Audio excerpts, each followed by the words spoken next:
Fijaros, ahora vamos a ver esta gráfica en la que se muestra en el eje X el tiempo desde el año 1961 hasta el año 2014 y en el eje Y se muestra la huella ecológica. En este caso es para el país de Alemania. Básicamente lo que se muestra es esta línea roja que es, como os digo, la huella ecológica que a partir de los años 60 en Alemania fue aumentando y a partir de los años principios de los 80 más o menos la huella ha tenido una tendencia a la baja. Por otro lado, esta línea verde representa lo que es la reserva ecológica o la biocapacidad que tiene Alemania para producir recursos naturales que son los que va a consumir en sus actividades de consumo, ¿no? Agua, madera, etcétera. La diferencia entre esta línea verde y la línea roja, que es esta parte que aparece en color rosa, sería lo que se denomina el déficit ecológico. Es decir, toda esta cantidad de recursos, Alemania necesita importarlos de otros países, es decir, de los ecosistemas externos al país, en este caso Alemania. Por tanto, claramente, Alemania necesita los recursos que se producen en otros ecosistemas del mundo. Esto lo podéis ver en cualquier país desarrollado, va a tener un déficit claro de recursos ecológicos, de recursos naturales. Nos podemos ir a países en vías de desarrollo totalmente desarrollados. Por ejemplo, fijaros en China, como desde el año 61, igual que hemos visto para Alemania, hasta el año 2014, su huella ecológica no ha hecho más que aumentar, claramente. No es como Alemania, que tenía una cierta tendencia a disminuir. China incrementa hasta la actualidad su huella ecológica y su capacidad o su biocapacidad ha ido aumentando, pero muy lentamente. Nuevamente vemos claramente un déficit ecológico muy fuerte en este país, es decir, necesita recursos naturales, petróleo, agua, madera, etcétera, de otros países o de otros ecosistemas externos a China. Bueno, es importante cuando vamos a hablar de sostenibilidad que tengamos muy claro el concepto de capital natural. Realmente el capital natural sería ese conjunto de recursos naturales que proporcionan los ecosistemas a los hombres, ya sea aire, agua, suelo, madera, etc. Y ese capital natural representa unos recursos naturales esenciales. La sostenibilidad básicamente lo que buscaría es la capacidad de explotar ese capital natural que hemos visto para poder satisfacer las demandas humanas sin riesgo de poner en pérdida o pérdida de ese capital en el futuro. Es decir, asegurarse que utilizamos el capital natural y que siempre se va a recuperar para poder volver a explotarlo en el futuro. Lógicamente, esto es un requisito esencial en cualquier recurso natural que sea renovable. Es decir, si nosotros consumimos un recurso renovable, ese recurso se podrá recuperar y volverlo a explotar en el futuro.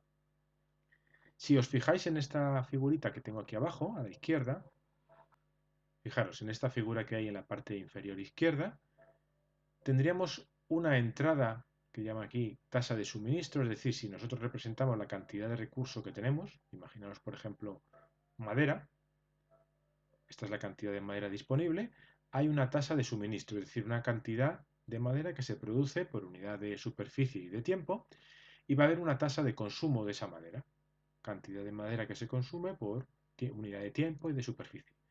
Esta salida, esta tasa de consumo, debe ser inferior o al menos igual a la tasa de entrada o de suministro. Si esta flecha roja incrementa a la flecha verde y eso se prolonga durante mucho tiempo, este cuadrado del recurso se irá reduciendo hasta que el recurso desaparezca. Para que sea sostenible, como os digo, esto tiene que ser al menos igual que esto o esto rojo menor que esto verde. Por tanto, un uso sostenible del recurso supondría un equilibrio entre la oferta y la demanda en el sentido de la producción de ese recurso natural.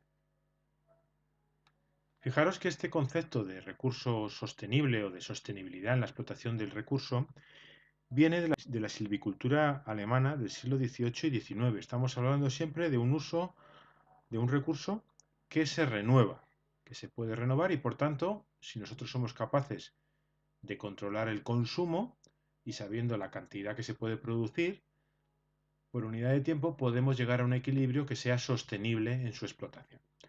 Ahora vamos a ver un ejemplo histórico, un caso histórico de explotación insostenible de un recurso, en este caso un recurso no renovable, que sería el agua. Ya sabéis que la cantidad de agua disponible en el planeta Tierra más o menos es constante, es cerrada, pero no hay una renovación. Si nosotros contaminamos el agua o no, como no consigamos por un medio técnico eliminar esos contaminantes del agua y devolver el agua a su estado original, ese agua la perdemos como recurso, por ejemplo, para ser utilizada como agua potable para beber. En este caso, el estudio que os planteo, que os muestro aquí, es el mar de Aral. El mar de Aral es un mar interior, es un lago endorreico, situado en Asia Central, entre Kazajistán y Uzbekistán, y es uno de los lagos más grandes del mundo. De hecho, es el cuarto lago más grande del mundo, con una superficie de unos 68.000 kilómetros cuadrados. Ahora mismo, en la actualidad, solamente queda un 10% de esa superficie original del mar de Aral, o el lago Aral.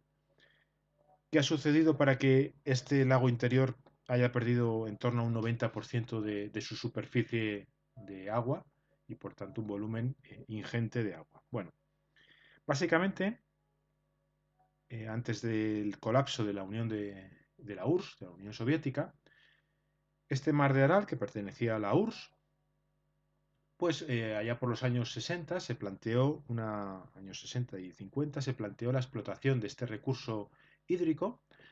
Y para ello lo que se hizo es situar una serie de embalses en los dos ríos que alimentaban este lago endorreico. Eran los ríos Amu Daria y Sir Daria.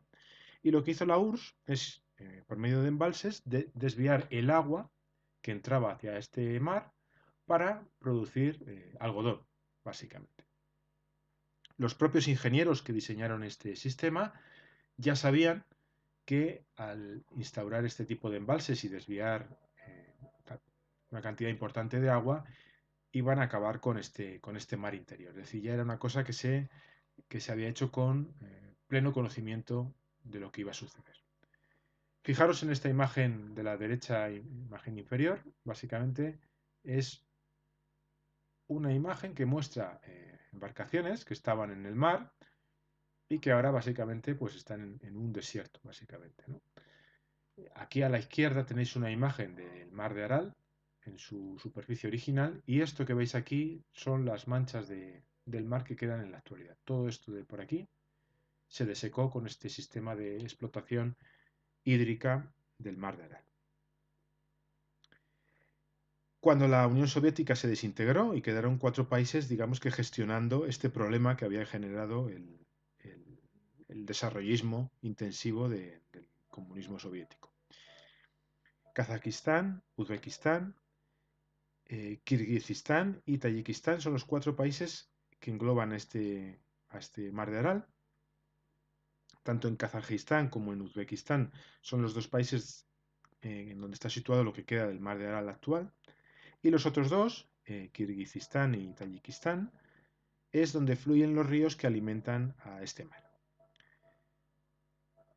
Básicamente lo que ha hecho Kazajistán con la idea de intentar recuperar una parte del mar de Aral es situar una serie de diques para la poca cantidad de agua que entra en el mar poder aumentar un poquito el nivel del mar de Aral. Está consiguiéndolo en algunas superficies, pero lógicamente nunca se va a volver al nivel que tenía este mar.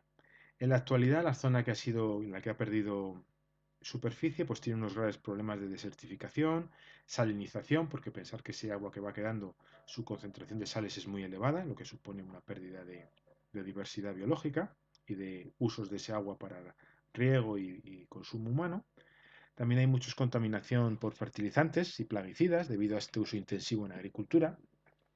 E incluso se ha utilizado zonas que han sido desecadas como zonas para prueba de armamento y también hay contaminantes procedentes de estas pruebas de armamento. La salinidad del agua se ha triplicado en 30 años. Fijaros la cantidad de sales disueltas que tiene ese agua y la pérdida del agua pues, para riego y para consumo. Bueno, como os digo, es un claro ejemplo de la pérdida de uso de un recurso y en este caso con pleno conocimiento por parte del hombre. Para que una solución o para que la explotación de un recurso sea sostenible, se tiene que dar una serie de combinaciones que permitan esa sostenibilidad. Por un lado, lógicamente estamos en un sistema de capitalismo en el cual esa solución de explotación tiene que ser económicamente viable, es decir, tiene que ser no haya pérdidas por parte de los inversores, de las empresas que van a utilizar ese recurso. Por tanto, este globo de aquí, en color azul, indicaría la viabilidad económica de esa explotación de un recurso. Por otro lado, para que sea sostenible, la sociedad que va a sufrir los impactos de esa explotación, ya sea ruido, posible contaminación, etcétera, tiene que ser socialmente aceptable. Es decir, la sociedad tiene que aceptar que esa explotación va a suponer un beneficio para ellos. Por ejemplo, imaginaos que va a haber una explotación de un recurso en una zona determinada y los empleados que van a hacer esa explotación, todos ellos proceden de zonas externas a ese área. Pues eso desde un punto de vista social no es bien recibido porque esa explotación económica que se va a llevar un recurso no está generando, por ejemplo, puestos de trabajo. O la explotación de ese recurso va a generar ruidos y molestias de tal nivel que la sociedad también lo puede rechazar. Entonces, si no se cumple ese requisito, tampoco es sostenible. Y finalmente, los ecosistemas que se van a ver afectados por esa explotación debería ser sostenible el ecosistema a lo largo del tiempo durante la explotación económica. Si eso no se da, tampoco sería una solución sostenible, ¿no? Si os dais cuenta, en teoría, esta zona central que combina la solución social, económica y ecológica sería la sostenibilidad ideal de ese recurso, ya sea madera, recurso mineral, agua, etc. Hay una serie de soluciones, por ejemplo, la explotación de madera, a través, como ya conocéis, seguro que ya lo conocéis, que es a través de la certificación por parte de terceros. Son empresas que lo que hacen es observar que la explotación de ese recurso, en este caso la madera, se hace bajo criterios de sostenibilidad. Si se cumplen esos criterios, esa madera obtiene un certificado, un sello, que garantiza que procede de una explotación sostenible, es decir, económica, socialmente y ecológicamente viable. Ahora vamos a tratar el concepto de servicio ambiental, que seguro que también lo habéis oído más de una vez. ¿Qué son los servicios ambientales? Bueno, los servicios ambientales serían todos los bienes y servicios que proporcionan los ecosistemas, ya sean de forma directa o indirecta, a las poblaciones humanas como consecuencia del propio funcionamiento de ese ecosistema o de esos ecosistemas. Este concepto es un concepto que parte desde la economía, allá por finales del siglo pasado, en el año 1997, Robert Costanza y una serie de autores, que la mayoría de ellos eran economistas, intentaron darle un valor económico a estos servicios ambientales que ofrecían los ecosistemas a la humanidad. Hicieron una serie de cálculos para aquella época y encontraron, por ejemplo, que los ecosistemas proporcionaban a la humanidad, con una estimación tirando a la baja, para aquella época de entre 16 y 54 billones de dólares por año a la humanidad. El Producto Interior Bruto de España sería unos 330.000 millones de euros, o sea que daros cuenta de la cantidad de dinero que está proporcionando los ecosistemas a la humanidad por el simple hecho de que estos ecosistemas estén funcionando de forma adecuada. Básicamente, este autor y sus colaboradores obtuvieron o sacaron un total de 17 servicios ambientales englobados en 16 biomas a nivel mundial. Acordaros del tema de los biomas, porque ahora vamos a ver un mapa que hicieron estos autores, en los cuales por colores mostraron el valor económico de esos biomas para la humanidad. Ya muchos de vosotros estaréis pensando, claro, este concepto de dar un valor económico a los ecosistemas puede poner en riesgo su conservación, ya que aquellos ecosistemas que tengan un valor económico bajo pues como consecuencia podremos degradarlos o no cuidarlos porque no tenemos un beneficio económico de ellos, ¿no? Esto es una de las grandes críticas que tiene esta aproximación a los ecosistemas porque le da un enfoque puramente económico sin tener en cuenta también otros enfoques éticos o de conservación de la biodiversidad simplemente por una cuestión de dejar a nuestros descendientes unos ecosistemas bien conservados, aunque no tengan un valor económico claro. Fijaros en este mapa, se representan en colores, desde colores más blancos, azules, hacia colores rojos más intensos, el valor económico por hectárea y año en dólares de los diferentes ecosistemas a nivel planetario. Colores blancos, en esta zona, por ejemplo, del desierto del Sáhara o de Groenlandia, indican un valor económico relativamente escaso, mientras que colores rojos más intensos, como y naranjas, amarillos, muestran un valor económico por hectárea y año muy elevado. Podéis ver cómo ecosistemas situados al norte de Europa, tundra, taiga, o ecosistemas tropicales, estas zonas de aquí o de por aquí, muestran un elevado valor económico para la sociedad. Estos servicios ambientales los podemos clasificar en una serie de grupos. Entre ellos se encuentran los servicios ambientales de aprovisionamiento, de regulación y los servicios ambientales denominados culturales.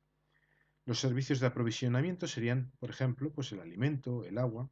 Los vamos a utilizar o consumir de forma directa con un procesamiento previo o de forma directa, como puede ser, por ejemplo, consumir agua en una zona de fuentes, ¿no? Con agua potable. Un río nos puede proporcionar agua para regar, para la industria, para beber. Un bosque nos puede proporcionar, por ejemplo, madera, frutos, setas, caza, etcétera. Esos serían servicios de aprovisionamiento, es decir, los vamos a utilizar directamente. Luego estarían los servicios de regulación, en el cual los ecosistemas nos ayudan, por ejemplo, a controlar las crecidas de los ríos o al control de ciertas enfermedades. Por ejemplo, un río que tenga una buena dinámica natural, pues puede, digamos, aminorar los efectos de grandes avenidas debido a que esas crecidas se producen a lo largo de toda la cuenca y no en puntos concretos debido, por ejemplo, a las defensas que el hombre utiliza en los laterales de los ríos, ¿no? Para evitar las crecidas. Luchar contra las enfermedades, hemos visto, por ejemplo, con el caso del coronavirus, ¿no? Como una pandemia mundial, se ha producido porque el hombre ha utilizado, explotado de forma agresiva e intensiva la fauna de muchos ecosistemas para su consumo y ha puesto en contacto al hombre con reservorios animales de enfermedades que nos pueden afectar, ¿no? Entonces, unos ecosistemas bien conservados, no sobreexplotados, en los que el hombre no esté tan en contacto con esos ecosistemas, podría habernos protegido, por ejemplo, de estas. Pensar, por ejemplo, que en un ecosistema bien conservado, en el cual haya una serie de depredadores, diferentes niveles de depredadores, van a mantener a raya determinadas plagas potenciales y, por tanto, nos van a ayudar a regular, por ejemplo, enfermedades asociadas a esos vectores, como pueden ser roedores. También, por ejemplo, un humedal puede servir para purificar el agua. Toda esa comunidad microbiana que vive en el sedimento de esos humedales están eliminando nutrientes y posibles contaminantes de ese agua y por tanto están ayudando a la filtración de ese agua. Y luego estarían los servicios culturales, que son servicios recreativos o usos recreativos de los ecosistemas o con fines religiosos, como puede ser, por ejemplo, por darse un paseo en piragua por un río, o puede ser una fiesta cultural, como puede ser la fiesta de la mimosa que tenemos aquí en la Costa Azul o en Galicia, que también se produce la fiesta de la mimosa, etcétera. Luego todos esos servicios se mantienen gracias a los que se denominan los servicios ambientales de soporte, ¿vale? Que son los que, digamos, mantienen en funcionamiento a los ecosistemas, como puede ser por los ciclos de nutrientes, ¿no? El ciclo del agua, etcétera, que mantiene al ecosistema en funcionamiento y permite que haya, por ejemplo, pues el crecimiento de los árboles que nos provisionan de madera, o que haya lluvias en determinadas zonas, o que determinados árboles florezcan en determinadas épocas para poder hacer determinadas actividades culturales, ¿no? Por tanto, estos servicios ambientales van a incluir todos los beneficios tangibles e intangibles para nosotros. Algunos de ellos son fácilmente cuantificables desde el punto de vista económico, ¿no? La cantidad de madera que se obtiene, la cantidad de agua, la cantidad de electricidad como consecuencia del movimiento que genera el agua, etcétera, etcétera. Pero, por ejemplo, ¿cómo podemos nosotros valorar económicamente la sensación de placer que nos produce darnos un paseo por la ribera de un río bien conservado o darnos un paseo en piragua por el Alto Tajo, etcétera, etcétera? Eso desde un punto de vista económico es más complejo de evaluar, ¿no? O darle un valor económico. Estos bienes culturales pues, son muy diversos y muy ricos en las sociedades humanas. En nuestro entorno, por ejemplo, tenemos fiestas asociadas a los ríos. Por ejemplo, la fiesta de los gancheros que tenemos en el Alto Tajo, ¿no? Donde se recrea cómo se transportaba la madera a través del río para su explotación. O la fiesta de la trucha, por ejemplo, que tenemos en algunas zonas de León, donde pues, se festeja la pesca asociada a la trucha, todas las actividades gastronómicas y culturales asociadas a esta especie, por ejemplo. También en algunas zonas de León se crían una serie de gallos que se utiliza su pluma para poder hacer una serie de señuelos de pesca que permiten la captura de estas truchas. Y hay toda una cultura asociada a la cría de este animal, por ejemplo.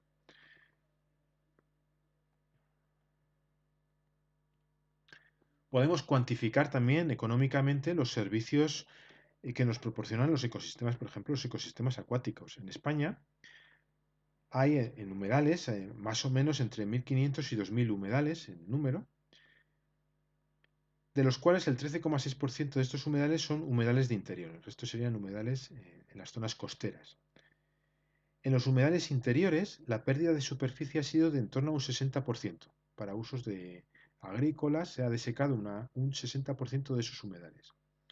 Y en el caso de los ecosistemas de humedales riparios, es decir, los humedales asociados a las avenidas como consecuencia de las crecidas de los ríos, esos ecosistemas de humedales riparios se ha perdido un 80% de ellos. Fijaros la cantidad de recursos ecosistémicos que se han perdido para obtener supuestamente otros beneficios, sobre todo agrícolas. En los humedales de Navarra se hizo un estudio en el cual de todos los humedales al año, por usos recreativos, se obtenían en torno a 5.800.000 euros de beneficios cada año, solamente por los humedales en la comunidad autónoma de Navarra. Y para todos los usos, ya sean recreativos, de soporte, etcétera, se estimaba en unos 78 millones de euros, solamente para Navarra. En Alemania, por ejemplo, se hizo un estudio que en un periodo de 10 años se estimaba que en una llanura de inundación de un río bien conservado se ahorraba unos 4.300 euros por hectárea y año frente a un río con las mismas características, pero con una gestión basada en tecnologías duras de control de avenidas, es decir, motas en las orillas de los ríos, uso de embalses para controlar avenidas. Frente a esa situación, un río bien conservado nos ahorraba 4.300 euros por hectárea y año, lo cual es muchísimo, muchísimo dinero. Cómo una buena gestión de un recurso natural, de un ecosistema natural, nos está haciendo ahorrar mucho dinero. Contrariamente a las filosofías que se venden en determinadas instituciones y en determinados organismos que intentan darnos a entender que un control duro a través de tecnologías, determinados embalses, de dragados de ríos, etcétera, son los que realmente controlan las avenidas y nos hacen ahorrar dinero. Esta situación, en la mayoría de los casos, es completamente falsa. Hasta aquí el tema 20 y 21 del temario y espero que os haya servido de ayuda. Para cualquier duda ya sabéis que podéis concertar conmigo una tutoría para aclarar esta. Un saludo.